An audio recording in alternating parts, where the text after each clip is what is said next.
Hello and welcome back guys to the another video of the Java tutorial series.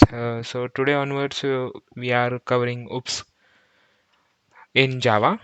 Okay, so what is OOPS? OOPS is nothing but the object-oriented programming language, and Simula is considered to be the first object-oriented programming language. And someone says Smalltalk is considered the first fully truly object-oriented programming language.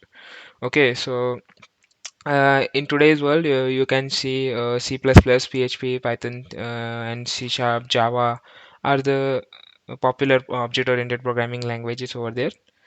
And so, yes, first of all, object means the real-world entity such as pen, chair, table, computer, watch, anything you see, like windows, bed, are the object. Object-oriented programming is a methodology of the paradigm to design a program using classes and object. What is classes and object? We will cover in the our upcoming videos. We will go in step by steps. Okay, and it simplifies the software development and maintenance by providing some concepts such as object, classes, inheritance, polymorphism, abstraction, encapsulation.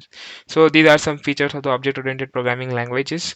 And here you can see one nice diagram is there, and we will go in such a way in this way also. Okay, well, we will cover first object, then class, then inheritance, polymorphism, then abstraction, and then encapsulation. Okay, we'll cover in depth each one of these. Okay, so before going into the OOPS concepts, there are some naming convention that you should follow so that your code looks nice and clean. Okay, so the Java naming convention is a rule to follow as you decide what to name your identifiers such as class, package, variable, constant, method. Till now, you have seen we are giving some names to the variables, some name to the classes. So there are some naming conventions declared by the Sun Microsystem or the Netscape, which we should follow so that our code should be maintainable and readable to the other users also. Okay, uh, since here you can see the second point, but it is not forced to follow. Okay, you are not forced to follow it, but it is known as convention, not rules. Okay, these convention are suggested by the several Java communities such as Java, Sun Microsystems, and Netscape, as I've said to you.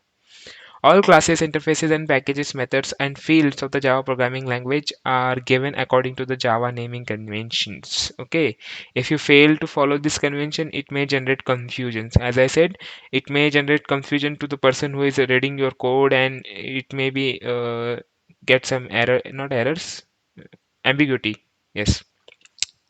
So let's talk about some advantages that you get in using the object-oriented programming languages. So first of all, OOPS makes the development and maintenance easier, whereas in procedure-oriented programming language, it is not easy to manage if the code grows as project size increases. Okay, so what is procedure-oriented programming language? The languages such as C are the procedure-oriented programming languages, and languages like Java are the object-oriented programming language. We will cover in depth in our upcoming videos. Okay, OOPS provides the data hiding, whereas in procedure-oriented programming language, global data can be accessed from anywhere. For the data hiding, we can use abstractions. Abstraction is a feature of the object-oriented programming languages, which allows us to hide the complexity.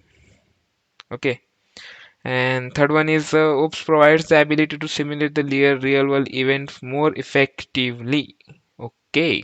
One second, guys.